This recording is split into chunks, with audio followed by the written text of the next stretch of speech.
Mariners lose 6-5. They fall to 11-13 on the season. They fail to get this clinching series win. I'm borderline pissed off watching this baseball game, folks. Let's talk about how it happens. Nick Castellanos homers to right center in the first inning off Logan Gilbert to make it 2-0. Second inning, JP Crawford. We'll talk about him in the positives for sure.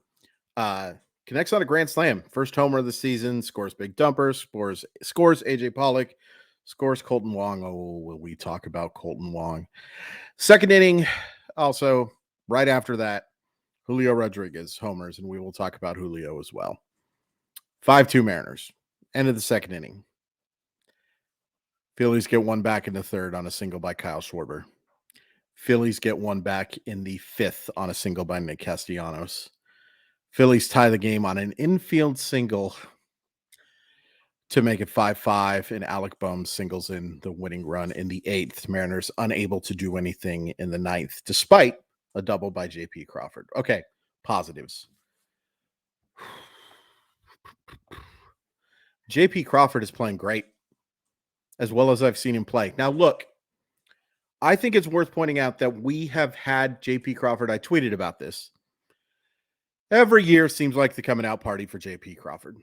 At the end of April last year, he had an OPS above 1,000. In 2020, he looked at times like he was an all-star.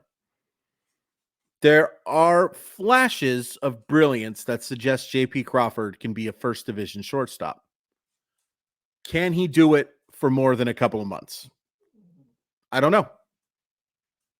But I'm very happy with how he's playing right now, especially because his double play partner sucks. Other positives. Let's see. I'm just looking through the box score for some positives. Penn Murphy was fine. Trevor Gott was really good. Gabe Spire did the job. Penn Murphy did his job. End of positives. Start with some negatives. Look, I don't know if Logan Gilbert was fully healthy for the start. He wasn't good.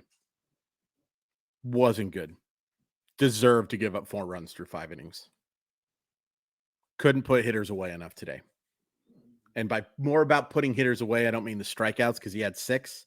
It was more about the fact that he couldn't get out of innings. 5 innings of 4-run baseball isn't good enough. It's not. Logan Gilbert wasn't good enough today. Justin Topal wasn't good enough today. It's worth pointing out that they are now calling 2 earned runs. Oh, I'm sorry. It looked for a second like it was 4. I am frustrated, folks. And again, these are one takes. Don't write anything before them. I'm frustrated by this game, especially with how good they looked yesterday. As good as the Mariners have played all year yesterday, and they came out and they laid a you-know-what egg today. Outside of 1 inning and 1 player, really. Logan Gilbert wasn't good enough. Justin Topal wasn't good enough today. Was very much hurt by his defense. But he wasn't good enough today. That's going to happen. If you're relying on Justin Topal to be your 8th inning man right now, and they kind of are, with especially Matt Brash obviously not available today, not good enough.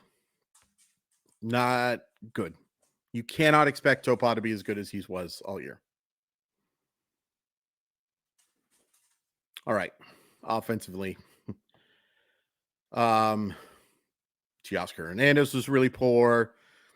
Jared Kelenic, I can't yell about Jared Kelenic too much, but gets moved up to the 3 spot and does not have a good game.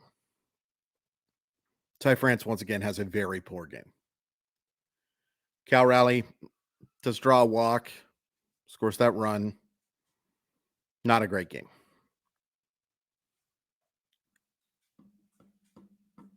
Julio's really struggling right now. I know he does get the homer, but he also strikes out 4 times. And one of them on a terrible call. I'm pretty sure Las Diaz was the one who, no, it wasn't because it was on the first base side. I'd love to blame Las Diaz for this. Fortunately, I can't. It's just crappy umpiring. But also at the very end of the game, with a runner on second base in the ninth inning, Julio Rodriguez swung through a garbage pitch from Jose Alvarado. It was 93 in the middle of the plate.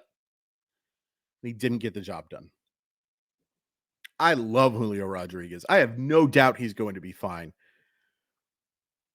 But we're a reactionary show, folks. This is one a day, and I'm reacting. I specifically wanted to record after the game ended today. A lot of times I have to wait because of work or stuff that's going on.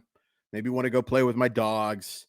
Maybe if my nieces are over, I want to go say hi to them. I like them a lot more than you.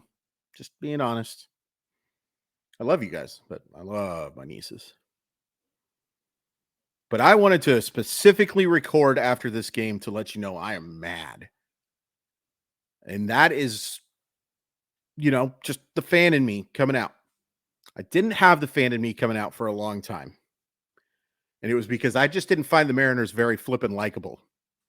And also because of my job. Like, it's difficult to be a fan and do what I do for a living. I'm not going to lie to you. It's difficult. But this team has suckered me in again. And I'm upset with what I saw tonight.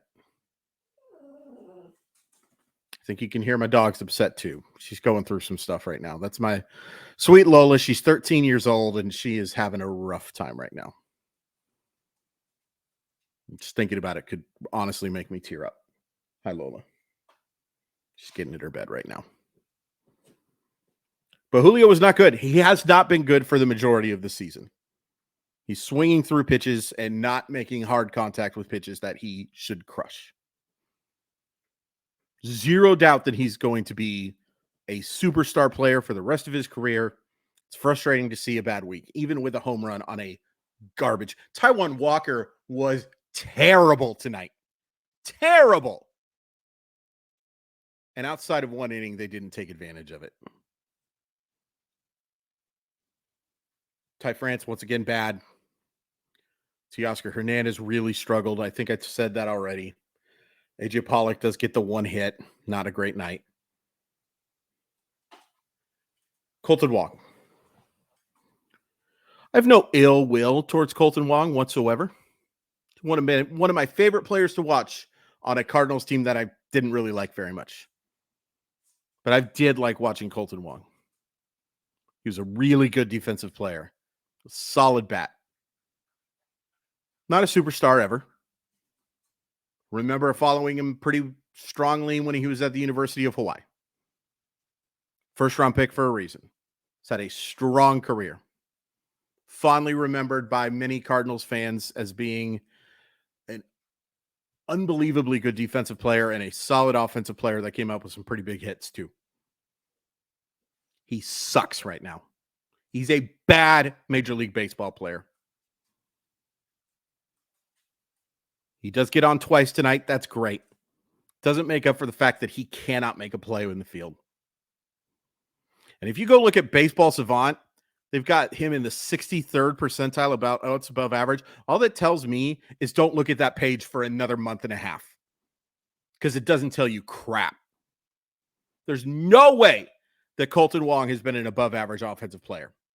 There's zero chance. Excuse me, defensive player. Hell, swear number 5. You know that Kolten Wong hasn't been an above average offensive player. Dude needed 3 hits to get his average to 150. He stinks. Right now, he stinks. Can I guarantee that he's going to be better? Yes, because if it gets any worse, I don't know what we do. I don't know what we do.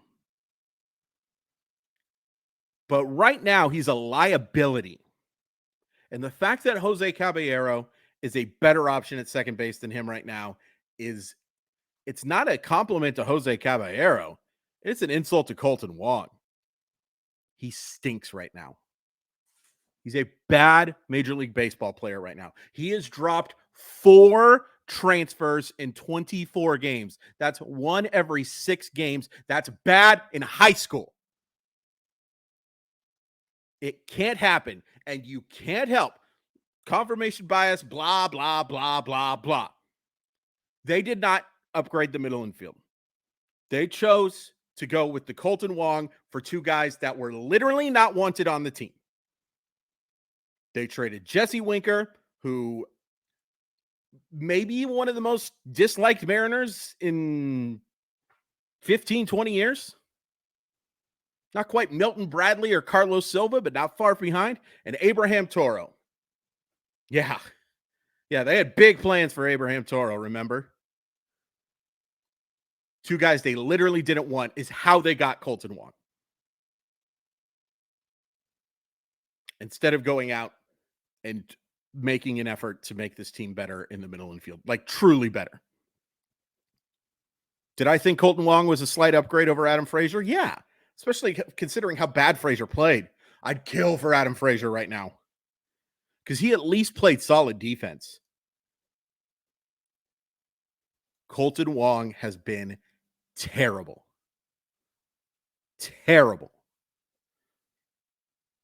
And he might have cost you a baseball game today. Hell, I'm not even going to say might have. He cost you a baseball game today. Both of those balls that went up the middle, a quality second baseman at least knocks down. But he's not right now. And defensively, I don't know if he will be. And I don't care about a single metric you show me. I will be that guy who yells about mom's basements if I have to. I love analytics.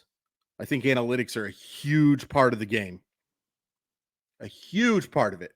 But anything that's telling you anything but Kolten Wong being a bleeping, terrible Major League Baseball player right now, if they don't say that, they're a bad metric.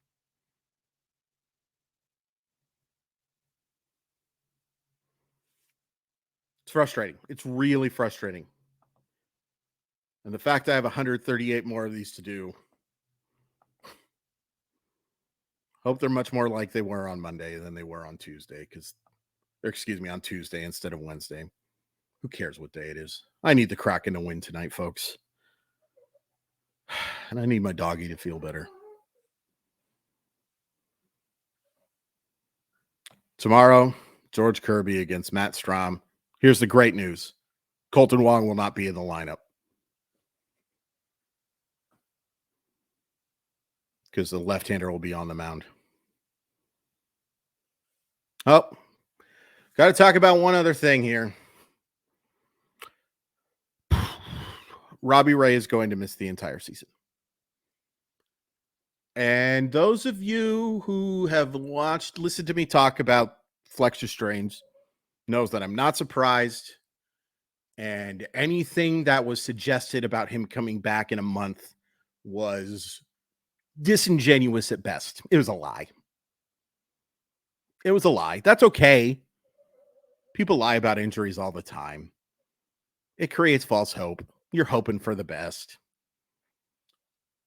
But there was no chance that Robbie Ray was coming back before the second half of the season. And now we know for sure he will not be back. And if you're the Seattle Mariners and you have watched Luis Castillo's shove, George Kirby mostly be good. Marco Gonzalez outstanding over these last couple of games. And Logan Gilbert mostly good, but a couple bad ones. One of them I'm getting in the benefit. Two of them I'm giving him the benefit of the doubt in two of them. One, this was a start that got pushed back because of some back spasm stuff, or scapula, excuse me. And the other one, it was cold in Cleveland. And he just clearly couldn't get loose. And so the velocity was way down, and so was the command. So I'll give him that. But the strength of this team has to be the starting pitching, folks. It has to be. Their lineup is improved. Their top six has legitimate major league hitters. And one on the bottom right now who's playing really well. But your starting pitching is your strength. And there's nothing in the minors that suggests to me that somebody's ready to come take that spot. So if Chris Flexen continues to struggle, you got to go make a move. Lucas Giolito is the guy that I would be targeting right now. The White Sox stink. The White Sox are the Kolten Wong of the American League right now.